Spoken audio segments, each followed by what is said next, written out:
नमस्कार, बहुत बहुत स्वागत है आपका जी न्यूज पर। मेरा नाम है हार्दिक दवे और आज का दिन न केवल भारतीय सिनेमा के लिए बल्कि पूरे भारतवर्ष के लिए एक युग के अंत होने जैसा है, क्योंकि हमने धर्मेंद्र को खो दिया है। हिंदी फिल्म इंडस्ट्री के ही मैन और एक्शन किंग धर्मेंद्र, जिन्होंने अपनी अदाकारी से दर्शकों का दिल तो जीता ही साथ खुद दिग्गज अभिनेता दिलीप कुमार उनके लिए कहते थे कि वो अगले जन्म में धर्मेंद्र बनना चाहते हैं। अभिनेता धर्मेंद्र का 89 वर्ष की उम्र में निधन हो गया है। धर्मेंद्र का असली नाम धर्मेंद्र केवल कृष्ण देओल है, लेकिन फिल्मों में आने के बाद वो धर्मेंद्र के नाम से मशहूर हो गए। उनका जन्म 8 दिसंबर 1935 को पंजाब के लुधियाना जिले के साहनेवाल गांव में एक जाट सिख परिवार में हुआ था। धर्मेंद्र ने अपनी शुरुआती पढ़ाई लालटन कला से की और उसी में उनके पिता केवल कृष्ण हेडमास्टर थे। इसके बाद धर्मेंद्र ने इंटरमीडिएट की पढ़ाई के लिए रामगढ़िया कॉलेज फगवाड़ा में एडमिशन लिया। धर्मेंद्र ने 12वीं क्लास तक पढ़ाई की और वो आगे भी पढ़ना चाहते थे, लेकिन एक्टिंग का चस्का उन पर हावी हुआ और फिर वो आगे नहीं पढ़ पाए। धर्मेंद्र ने फिल्म फेयर का नया टैलेंट अवार्ड उस समय जीता और पंजाब से मुंबई आकर एक्टिंग के लिए स्ट्रगल करना शुरू किया। धर्मेंद्र को एक्शन किंग भी कहा जाता था। उस दौर में बॉलीवुड हीरो की इमेज को चेंज किया धर्मेंद्र ने। धर्मेंद्र उस दौर के इकलौते ऐसे हीरो थे जिन्हें उनकी अच्छी बॉडी के लिए जाना जाता था, हैंडसम लुक के लिए जाना जाता था। धर्मेंद्र की अच्छी पर्सनालिटी के चलते ही उन्हें बॉलीवुड का ही मैन कहा जाने लगा। धर्मेंद्र को बचपन से ही एक्टिंग का शौक था। उन्होंने अपनी पहली फिल्म दिल भी तेरा हम भी तेरे, जो 1960 में रिलीज हुई, बॉलीवुड में उसी फिल्म के साथ एंट्री की। हालांकि यह फिल्म कुछ खास नहीं चली। धर्मेंद्र को बचपन से ही एक्टिंग का शौक था। धर्मेंद्र ने सुरैया की दिलवाले 1 महीने तक लगातार देखी और इसके साथ ही ऐसा कहा जाता है कि अभिनेता धर्मेंद्र ने अपने फिल्मी शौक को हकीकत में बदलने का फैसला सुरैया की फिल्म दिल लगी से ही किया था। धर्मेंद्र ने अपना एक्टिंग करियर 1960 की अर्जुन हिंगोरानी की फिल्म दिल भी तेरा हम भी तेरे से शुरू किया और उनका साइनिंग अमाउंट उस समय केवल 51 रुपये था। मुंबई के वर्सोवा में धर्मेंद्र ने गैराज में कई दिन बिताए और एक दौर ऐसा भी था जब उनके पास खाने तक के लिए पैसे नहीं होते थे।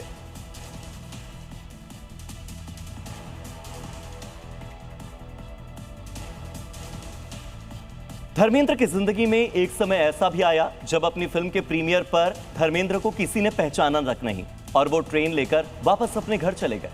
लेकिन वो दूसरा वक्त था। बाद में वो दौर बदला और एक दौर ऐसा आया जब पूरे देश में धर्मेंद्र मशहूर हो गए। 1965 का साल धर्मेंद्र के लिए बेहद शानदार साल रहा। इस साल धर्मेंद्र की 6 फिल्में आई, जिसमें एक खास फिल्म थी हकीकत। इसके बाद उनकी फिल्म रिलीज हुई फूल और पत्थर। इस फिल्म ने धर्मेंद्र को बना दिया ही मैन। और वहीं 70 के दशक में राजेश खन्ना के आने के बाद बॉलीवुड के कई सितारे फीके पड़ने लगे थे, मगर धर्मेंद्र अकेले ऐसे सुपरस्टार थे जिनका रुतबा कभी कम नहीं हुआ। इसी बीच धर्मेंद्र और ट्रेजेडी क्वीन मीना कुमारी के अफेयर की खबरें भी बॉलीवुड में चर्चा में आने लगी। कहा जाता है कि मीना कुमारी और कमाल अमरोही के बीच धर्मेंद्र के कारण ही दरार आई थी और दोनों का तलाक भी हुआ था। मीना कुमारी ने धर्मेंद्र के करियर को ऊंचाई तक पहुंचाने में उनका बहुत साथ दिया। उन्होंने शराब पीना शुरू कर दिया, लेकिन वो ही मैन थे। फिर से संभले, फिर से खड़े हुए और धर्मेंद्र ने फिर की एक नई शुरुआत। और फिर एंट्री होती है हेमा मालिनी की। धर्मेंद्र और हेमा मालिनी की पहली मुलाकात 1969 में एक फिल्म के प्रीमियर पर हुई थी। तब हेमा मालिनी की खूबसूरती के चर्चे पूरी इंडस्ट्री में जोरों शोरों पर थे। धर्मेंद्र भी ये मानते थे कि इसी मुलाकात में वो 21 साल की हेमा मालिनी पर फिदा हो चुके थे। हेमा मालिनी को देखकर तब धर्मेंद्र ने शशि कपूर से कहा था कि ये कुड़ी वाकई चंगी है। ये कहते हुए धर्मेंद्र ने समझा था कि साउथ इंडियन हेमा मालिनी उनकी ये बातें शायद समझ नहीं पाएंगी, लेकिन हेमा मालिनी पंजाबी में कही धर्मेंद्र की पूरी बात समझ गई। संयोग से इसी साल हेमा मालिनी ने धर्मेंद्र के साथ बैक टू बैक 4 फिल्में साइन की। 1971 में नया जमाना, राजा रानी के बाद 1972 में आई सीता और गीता के साथ ही धर्मेंद्र और हेमा की जोड़ी सुपरहिट साबित हुई। डायरेक्टर रमेश सिप्पी ने सीता और गीता की कहानी हेमा मालिनी को नजर में रखकर ही लिखी थी। फिल्म हीरोइन ओरिएंटेड थी, लेकिन धर्मेंद्र ने सिर्फ हेमा मालिनी की वजह से हीरो की भूमिका कबूल की थी। फिल्म में हेमा मालिनी के दूसरे दीवाने संजीव कुमार भी थे, लेकिन हेमा मालिनी ने ही मैन को चुना, धर्मेंद्र को चुना। सीता और गीता के सेट पर धर्मेंद्र शॉट के बाद हेमा के साथ होने का कोई ना कोई बहाना ढूंढ ही लेते थे, तो वहीं संजीव कुमार भी कम नहीं थे। उन्होंने तो हेमा को प्रपोज करने का मन बना लिया था, लेकिन जीत धर्मेंद्र की हुई।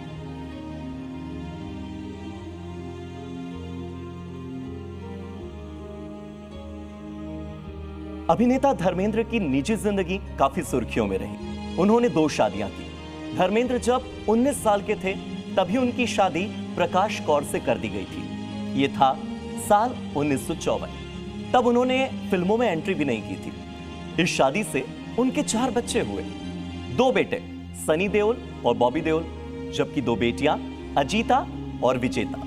धर्मेंद्र ने उस जमाने की मशहूर अदाकाराओं, जिनमें नूतन, माला सिन्हा, नंदा, सायरा बानो और मीना कुमारी शामिल हैं, कई हीरोइनों के साथ फिल्मों में काम किया। लेकिन धर्मेंद्र की हेमा मालिनी के साथ सबसे बेहतरीन और जानी मानी जोड़ी बनी, जो असल जिंदगी में भी एक दूसरे की जीवन साथी बन गए। इसके बाद साल 1980 में उन्होंने हेमा मालिनी से शादी की। फिल्मों में आने के बाद और साथ काम करते करते धर्मेंद्र को हेमा मालिनी से प्यार हो गया था। ऐसा कहा जाता है कि धर्मेंद्र ने हेमा मालिनी से शादी के लिए इस्लाम तक कबूल किया था। वो मुसलमान बने ताकि पहली पत्नी को तलाक न देना पड़े। हालांकि धर्मेंद्र ने हमेशा इस बात से इनकार किया। ये तो हुई धर्मेंद्र के फिल्मी करियर की बात, लेकिन धर्मेंद्र फिल्मों के अलावा राजनीति और टीवी के शोज में भी हाथ आजमा चुके हैं। धर्मेंद्र साल 2004 से साल 2009 तक भारतीय जनता पार्टी की तरफ से बीकानेर के सांसद भी रहे। अभिनेता धर्मेंद्र बीकानेर से जीतकर संसद पहुंच गए, लेकिन कुछ ही दिनों में अपने निर्वाचन क्षेत्र में उन्होंने आना जाना कम कर दिया। इस दौरान बीकानेर में हर जगह पोस्टर भी आम हो गए, जिस पर लिखा था कि हमारे सांसद गुमशुदा हैं। कुछ लोगों ने ऐलान कर दिया कि अगर धर्मेंद्र बीकानेर के दौरे पर नहीं आएंगे तो उन्हें सर्वश्रेष्ठ झूठा सांसद का अवार्ड दिया जाएगा। बीकानेर ही नहीं, सांसद रहने के दौरान वो लोकसभा के सत्रों में भी कम आने लगे। बाद में धर्मेंद्र ने खुद स्वीकार किया और वो कहते थे, मैं उल्लू का पट्टा नहीं हूं जो दोबारा चुनाव लड़ूंगा। ये कहते हुए धर्मेंद्र ने खुद को राजनीति से बिल्कुल अलग कर लिया, जुदा कर लिया। सांसद रहते ही वो फिल्मों में दोबारा से सक्रिय भी हुए। धर्मेंद्र को साल 2012 में भारत सरकार की तरफ से पद्म भूषण से सम्मानित किया गया। धर्मेंद्र के लिए अभिनेता दिलीप कुमार ने एक अवार्ड फंक्शन के दौरान यह कहा था कि वो धरती के सबसे ज्यादा हैंडसम इंसान है। भगवान ने बड़ी फुर्सत से धर्मेंद्र को बनाया है। यह बात सुनकर धर्मेंद्र भावुक भी हुए थे।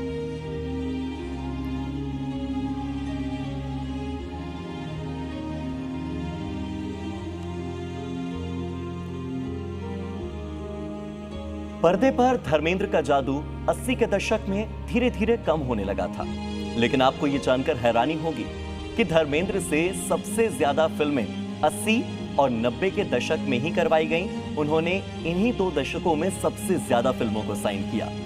खतरों के खिलाड़ी से लेकर साल 2000 में आई फिल्म पत्थर और पायल तक हर दूसरी एक्शन फिल्म में धर्मेंद्र मल्टी स्टार कास्ट के साथ मौजूद होते।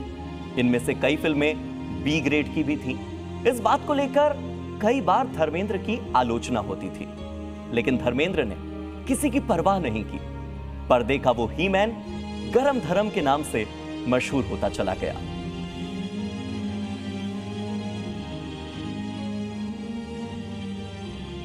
अस्सी के दशक के बाद आया 90 का दशक। 90 के दशक के आखिरी बरसों तक धर्मेंद्र मेन स्ट्रीम फिल्मों से थोड़े अलग हो चुके थे, लेकिन धर्मेंद्र को 1997 में फिल्म फेयर के लाइफ टाइम अचीवमेंट अवार्ड से नवाजा गया। और अवार्ड देते हुए दिलीप कुमार ने कहा था कि मुझे हमेशा यह अफसोस रहेगा कि खुदा ने मुझे धर्मेंद्र जैसा हैंडसम क्यों नहीं बनाया। धर्मेंद्र ने इसके बाद अपने छोटे बेटे बॉबी देओल को 1995 में फिल्म बरसात के साथ लॉन्च कर दिया, लेकिन बेटियों को फिल्मों में लाने को लेकर धर्मेंद्र का नजरिया थोड़ा अलग रहा। पहली पत्नी से 2 बेटियां विजेता और अजीता थीं, लेकिन बॉलीवुड में शायद ही कोई उन्हें जानता है। लेकिन ऐशा देओल अपनी मां हेमा मालिनी की तरह फिल्मों में काम करना चाहती थी। शुरू में धर्मेंद्र इसके काफी खिलाफ थे, लेकिन हेमा मालिनी से मशवरे के बाद उन्होंने ऐशा देओल के लॉन्चिंग को लेकर हां कर दी।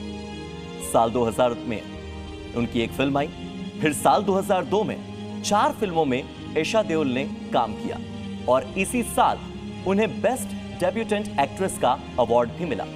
ईशा देओल ने यह साबित कर दिया कि देओल परिवार की लड़कियां भी फिल्मों में सफल हो सकती हैं।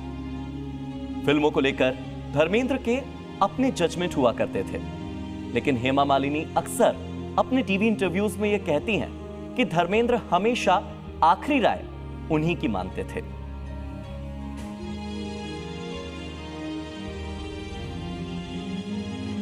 इस हीरो ने न सिर्फ रुपहले पर्दे पर अपना एक्शन दिखाया, बल्कि रोमांटिक किरदार हो या फिर कॉमेडी का जॉनरा, हर किरदार में धर्मेंद्र ने खुद को ढाल लिया।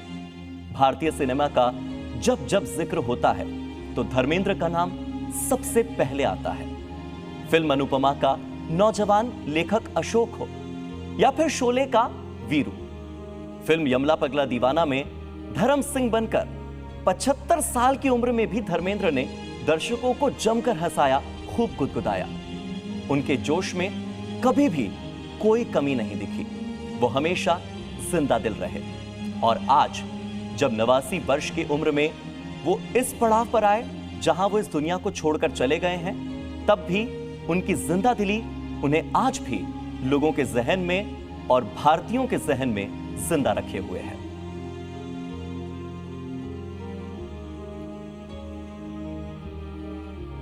वैसे तो धर्मेंद्र ने अपने करियर में कई सुपरहिट फिल्में की थी। उन्हें फूल और पत्थर, नौकर बीवी का और आई मिलन की बेला जैसी फिल्मों के लिए फिल्म फेयर नॉमिनेशन भी मिला। लेकिन शोले ये एक ऐसी फिल्म थी जिसने धर्मेंद्र के करियर को बहुत ऊंचाई पर पहुंचाया। शोले फिल्म धर्मेंद्र की सबसे यादगार फिल्मों में से एक रही और वीरू का किरदार आज भी जहन में जिंदा है। बॉलीवुड में उनको बेस्ट एक्टिंग के लिए विश्व स्तर पर वर्ल्ड आयरन मैन के अवार्ड से भी सम्मानित किया गया। सदी में सबसे बड़े सुपरस्टार के चले जाने पर हम तो यही कहेंगे कि बॉलीवुड का ये सितारा धर्मेंद्र आसमान में भी यूं ही हमेशा चमकता रहे।